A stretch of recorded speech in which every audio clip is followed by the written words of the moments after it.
Assalamualaikum warahmatullahi wabarakatuh. Saya Priyanti Eka Susati dari tim oposisi Dewan Juri yang terhormat. Di sini saya tidak sepakat apabila secara utuh pihak sekolah ataupun pihak kepolisian menghukum penuh kasus perundungan. Mengapa demikian? Yang pertama, kita bahas dari pihak sekolah. Secara utuh, pihak sekolah tidak berhak menghukum penuh atas kasus perundungan karena guru juga menjadi salah satu pelaku dari kasus perundungan. Seperti sebagai contoh, di Surabaya, salah satu seorang guru SMP negeri melakukan aksi kekerasan terhadap siswanya saat proses pembelajaran. Yang kedua, sebagai contoh, yaitu adanya pencabulan di pondok pesantren yang dilakukan oleh pimpinan pondok pesantren terhadap santrinya di Sumatera Utara. Melihat dua kasus ini, jelas bahwasanya pihak sekolah pun menjadi pelaku dari kasus perundungan. Karena dia menjadi pihak pelaku, jelas dan saya sepakat bahwasanya pihak sekolah tidak berhak menghukum penuh atas kasus perundungan. Yang kedua, yaitu dari pihak kepolisian. Mengapa demikian saya sepakat bahwasanya pihak kepolisian tidak berhak menghukum penuh atas kasus perundungan? Karena tidak sesuai dengan umur anak. Metode yang digunakan atau caranya itu sangat berbeda. Dalam tingkat sekolah atau tingkat dasar, anak-anak itu sangat di bawah umur. Sekalipun untuk tingkat menengah, itu anak-anak masih sangat di bawah usia umur. Karena seperti ini, karena dari pihak kepolisian ini menanganinya dengan terlalu adanya kekerasan. Bagaimana tidak? Ketika anak-anak yang di bawah umur ditempatkan di tahanan atau di dalam sel, itu juga akan mendapati yang namanya kekerasan-kekerasan, bahkan sampai adanya pelecehan seksual.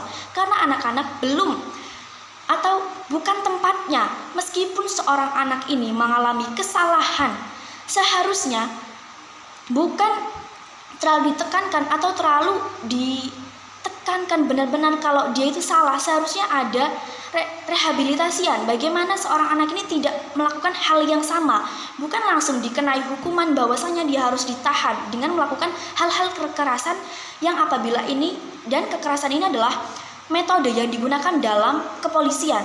Mengapa di sini saya sepakat bahwasanya pihak kepolisian tidak berhak secara penuh menghukum atas kasus perundungan ini. Nah, seharusnya melihat kembali lagi ke dalam pihak sekolah.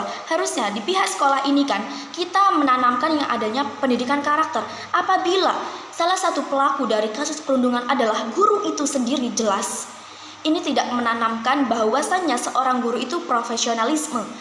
Jelas. Nah, seperti itu.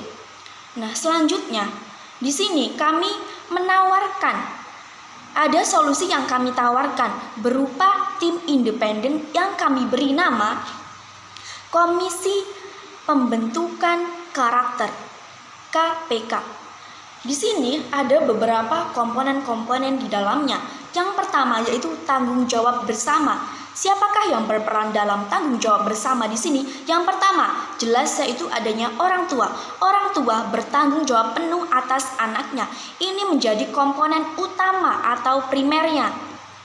Karena seperti ini, orang tua adalah yang bisa mengawasi 24 jam kegiatan anak di rumah.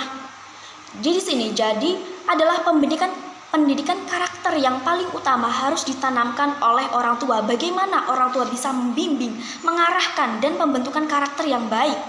Selanjutnya, setelah orang tua, baru ke komponen yang kedua, yaitu pihak sekolah. Pihak sekolah harus juga menanamkan, yang pertama adalah pendidikan karakter juga. Seorang guru, terutama sebagai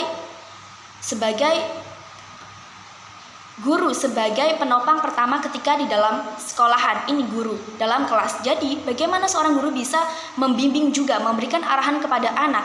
Nah, yang selanjutnya komponen yang kedua yaitu kepala sekolah. Di sini kepala sekolah bertanggung jawab penuh atas apa-apa yang terjadi di dalam sekolah tersebut. Bagaimana kepala sekolah bisa mengawasi, bisa mengatur jalannya pendidikan yang ada di dalam sekolah tersebut. Selanjutnya yaitu ada komite sekolah. Bimbingan konseling juga. Bagaimana bimbingan konseling itu bisa memberikan arahan yang sama. Jadi di sini adalah memiliki peran-perannya masing-masing, bukan hanya berhenti di komite sekolah dan bimbingan konseling. Selanjutnya yaitu adanya Polsek, Babinnas. Ini juga sangat berpengaruh, sangat berperan dalam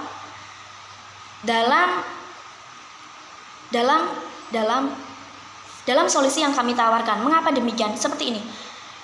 Polsek, Babinnas ini yang memberikan, yang melindungi lah intinya, melindungi apa-apa yang terjadi dalam proses pembelajaran. Seperti di sekolah itu kan ada yang namanya satpam. Di sini apa sih tugas dari satpam? Yaitu untuk menjaga, melindungi apa-apa yang terdapat di dalam sekolah tersebut.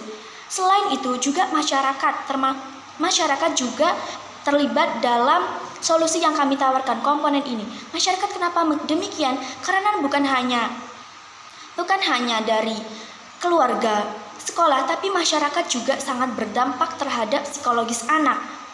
Jadi masyarakat juga harus, lingkungan masyarakat yang baik juga akan memberikan dampak positif.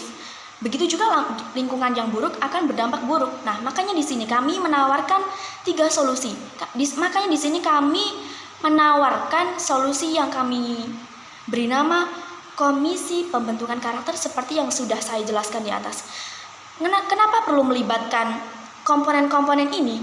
Karena jelas di sini komponen-komponen ini memiliki peran masing-masing dan semuanya ini sangat berkaitan. Istilahnya itu simbiosis mutualisme, yaitu saling menguntungkan. Nah, Rianti Eka Susanti sangat bangga dari tim oposisi. Sekian dan terima kasih. Wassalamualaikum warahmatullahi wabarakatuh.